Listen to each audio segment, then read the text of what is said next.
Some time afterward, God put Abraham to the test. He said to him, Abraham, and he answered, Here I am. And he said, Take your son, your favored one, Isaac, whom you love, and go to the land of Moriah, and offer him there as a burnt offering on one of the heights that I will point out to you. So early next morning, Abraham saddled his ass and took with him 2 of his servants and his son Isaac. He split the wood for the burnt offering, and he set out for the place of which God had told him. On the 3rd day, Abraham looked up and saw the place from afar. Then Abraham said to his servants, You stay here with the ass, the boy and I will go up there. We'll worship, and we will return to you. Abraham took the wood for the burnt offering and put it on his son Isaac. He himself took the firestone and the knife, and the two walked off together. Then Isaac said to his father Abraham, Father, and he answered, Yes, my son. And he said, Here are the firestone and the wood, but where is the sheep for the burnt offering? And Abraham said, God will see to the sheep for his burnt offering, my son. And the two of them walked on together. They arrived at the place of which God had told him. Abraham built an altar there. He laid out the wood, he bound his son Isaac, he laid him on the altar on top of the wood. And Abraham picked up the knife to slay his son. Then an angel of the Lord called to him from heaven, Abraham, Abraham, and he answered, Here I am. And he said, Do not raise your hand against the boy or do anything to him. For now I know that you fear God, since you have not withheld your son, your favored one, from me. When Abraham looked up, his eye fell upon a ram caught on in the thicket by its horns. So Abraham went and took the ram and offered it up as a burnt offering in place of his son. And Abraham named that site Adonai Yireh, whence the presence, saying, On the mount of the Lord there is vision. The angel of the Lord called to Abraham a second time from heaven and said, By myself I swear, the Lord declares, because you have done this and have not withheld your son, your favorite one, I will bestow my blessing upon you and make your descendants as numerous as the stars of heaven and the sands on the seashore. And your descendants shall seize the gates of their foes. All the nations of the earth shall bless themselves by your descendants, because you have obeyed my command. Abraham then returned to his servants, and they departed together for Beersheba, and Abraham stayed in Beersheba. Et pour expliquer la paracha, je vais inviter Gérard maintenant pour une Dvar Torah.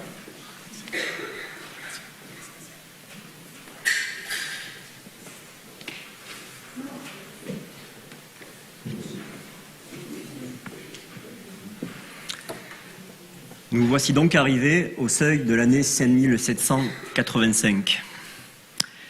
Il y a un peu plus d'un demi-siècle, alors que l'État d'Israël venait d'être créé, un certain David Ben Gurion, alors Premier ministre, un beau matin s'est posé une question. Qu'est-ce qu'être juif? Alors il a écrit, pour avoir la réponse, à 50 personnalités mondiales qu'il estimait être les 50 sages contemporains. Et les réponses n'ont pas tardé, mais elles n'ont pas tardé surtout à montrer la complexité évidemment de la question.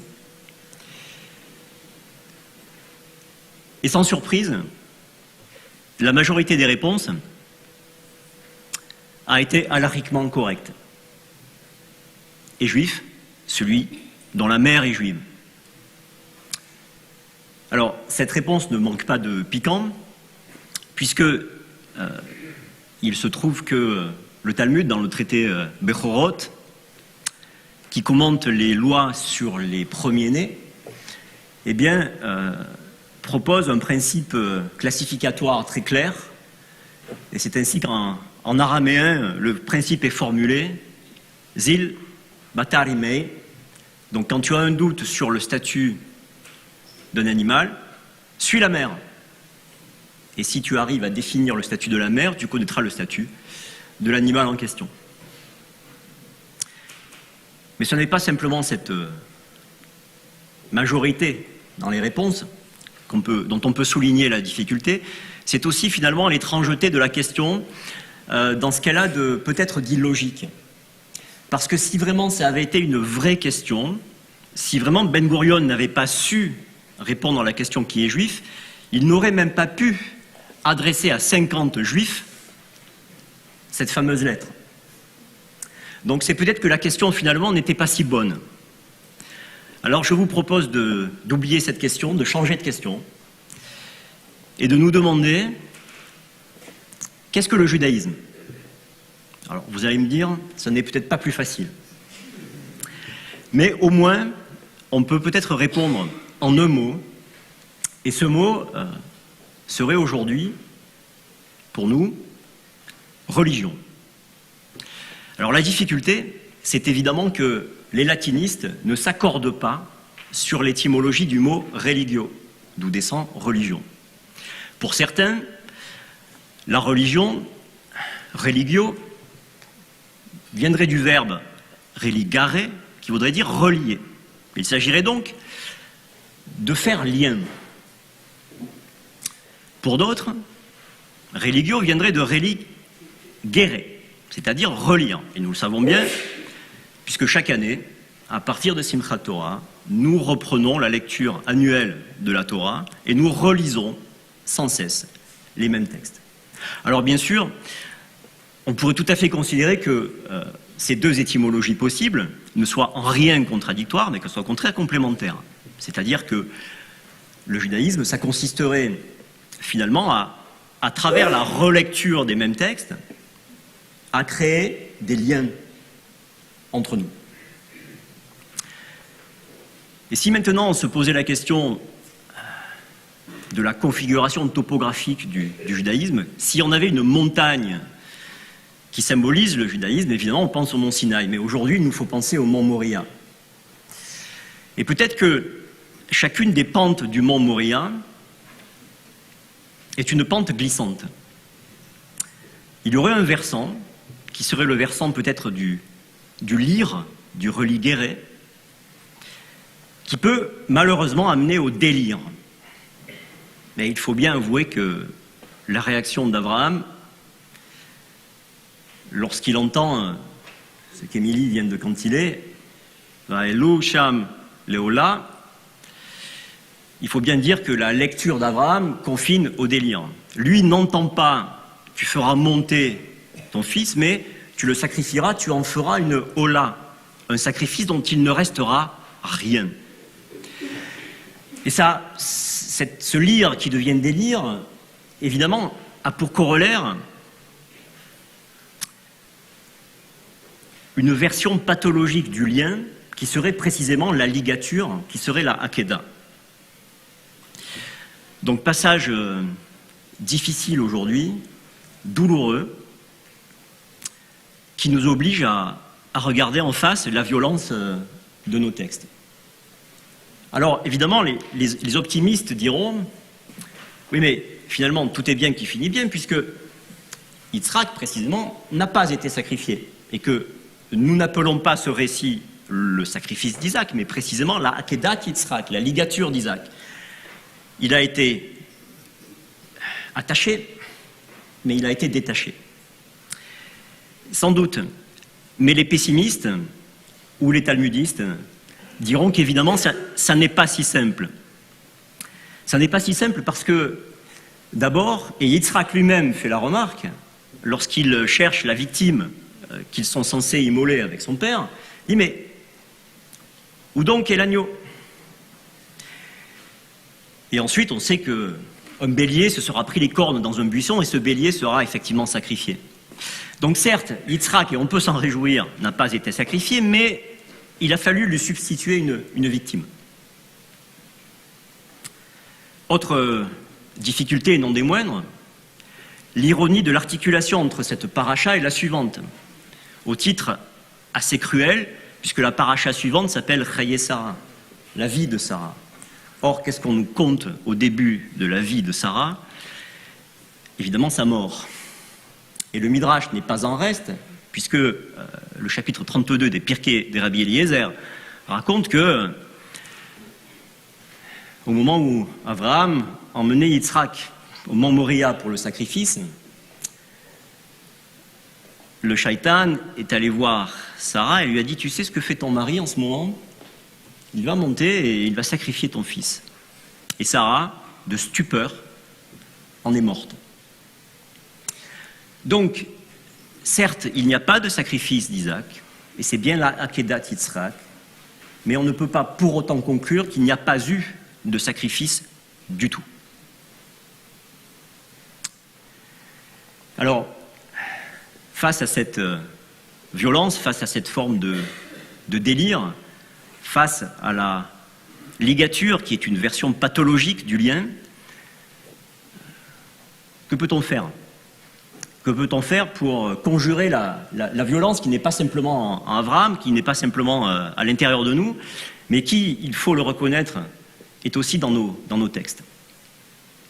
Alors les optimistes ou les talmudistes penseront peut-être à une analogie possible, alors certes partielle, mais une analogie possible avec cet autre fils dont la Torah nous dit qu'il faut le sacrifier d'une certaine manière. Je pense évidemment au Ben Sorer ou Moré, c'est-à-dire au fils dévoyé et rebelle, dont les versets de la Torah disent qu'il est buveur, coureur, qu'il dilapide l'héritage familial, qu'il fait honte à la famille. Bref, les versets de la Torah écrite demandent que ce Ben Sorer ou Moré soit amené manu militari par les parents au tribunal rabbinique, qu'il dépose témoignage contre lui et que ce Ben Sorer ou Moré soit finalement exécuté.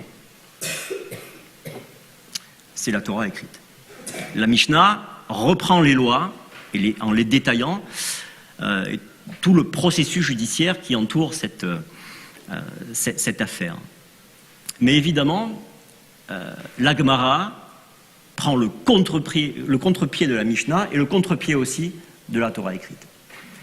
Et dans le traité Sanhédrin, au folio 71a, pardon pour la violence auditive que constitue peut-être 71 pour vous, donc 71, la Gemara conclut de façon explicite Ben Sorer Umoré Loaya Velo Atid Liot, de Ben Sorer Umoré, de fils rebelles et dévoyés condamnés par un tribunal rabbinique, il n'y en a jamais eu et il n'y en aura jamais.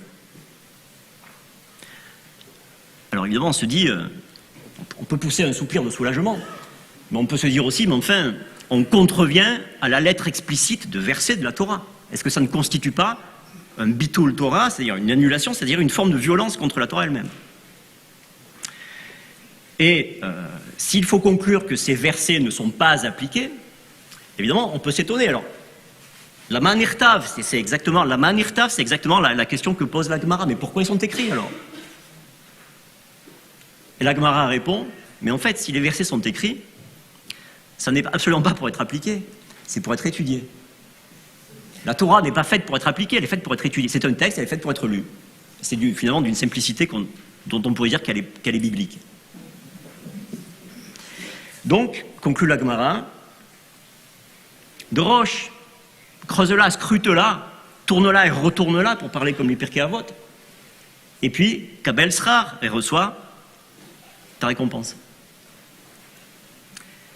Et puis, on peut aussi faire appel à une formule que l'on connaît bien, puisqu'on la répète, Shabbat après Shabbat. On pourrait se souvenir de ce principe fondamental qui dit, à propos de la Torah, Derkea Dachenoam, Venetivotea Shalom. Ces chemins sont des chemins de douceur et ces sentiers sont des sentiers de paix. Et donc à chaque fois que l'on bute contre un verset qui semble violent, qui appelle à un déchaînement de violence, il faut qu'on se souvienne qu'il y a comme l'antidote proposé par la Torah elle-même, qui propose d'arpenter ces sentiers de douceur et ces sentiers de paix. Alors pour cette année 5785, c'est le vœu que je formule pour nous tous, que nous puissions étudier, que nous puissions arpenter les sentiers de la Torah et nous délecter de sa douceur et de sa paix. Shana Tova.